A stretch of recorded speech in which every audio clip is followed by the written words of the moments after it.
daan leen ak jàmm ami site internet Talibé Sonko TV li gën a fës ci bopp xabaar yi nag dañ koy doore kàddu yi nga xamante ne kii di maître Patrick Kabou daal di na koy yëkkati nag ginnaaw bu mu doon fête lii di anniversaire am moom nag la mu daal di xam ne dafa nemmeeku wéetaay ak nag li nga xamante ne rek moom mooy tristesse ndax nekk na at boo xamante ne rek jamono ji nag kii di état bu sénégalais mi ngi ci tëj ñenn ci ay xaritam yoo xamante ne rek ay góor lañ ñenn ñi nag ay jigéen lañ jamono ji li nga xamante ne rek moom lañ leen di toppee du lenn rek lu dul mbañeel rawatina nag réewum dictature bi nga xamante ne kii di Macky Sall ak nguuram rek dugal nañ ci seen loxo ba tey moom maître Patrick Kabou la mu daal di xam ne anniversaire am bi nekkoon na bés boo xamante ne rek bésu ñaan la ko doon def ginnaaw ba mu sàkkoo nag ñu libéré ki nga xamante ne moom mooy Ousmane Sonko ak ay xaritam ñi nga xamante ne rek ku ci mel ni Cheikh Omar Diagne ak sëram ki nga xamante ne rek moom mooy Ndeye Mati Niang ak ki nga xamante ne moom mooy nitu dëgg ak kii di Ousmane Sonko Olivier Boucal Toussaint Manga Aliou Sané Mortale Gueye ñoom ñëpp ñu daal di leen tëj ràpp ci kaso gi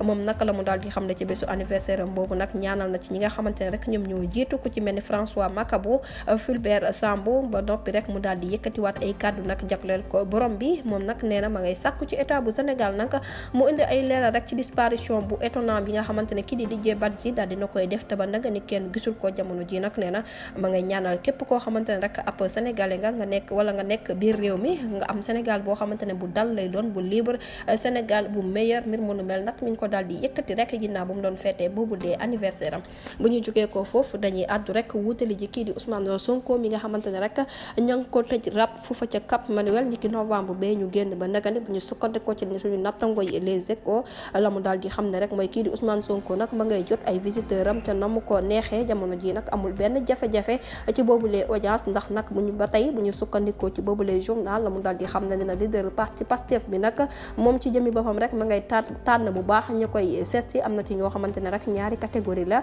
benn bi nag ay xaritam ak ay jegeñaaleem beneen bi ci topp nag njabootam ñoom ñoo koy daal di seet si ba tey bu ñu sukkandikoo nag ci boobulee yenn kaay ñi nga xamante ne rek ay jegeñaaleem la da leen di recevoir nag saa yu ko neexee ak bés bu ko neexee ba tey rek la mu daal di xam ne moom yenn kaay bi di Les Échos moo di ne kii di Ousmane Sonko nag à chaque fois rek buy waxtaan ak ay avocat am lañ ca nemmeeku daal moo di ne toujours dafay am ab gardien pénitentiaire boo xamante ne rek dafay nekk ca wet ga di ko contrôler du ñàkk dinañ ci ñëwaat ci yeneen i jotaay xabaar jërë ngeen jëf ci teewlu bi bu leen fàttee abonné bés cloche de notification ngir amaat yeneen i info. Ok,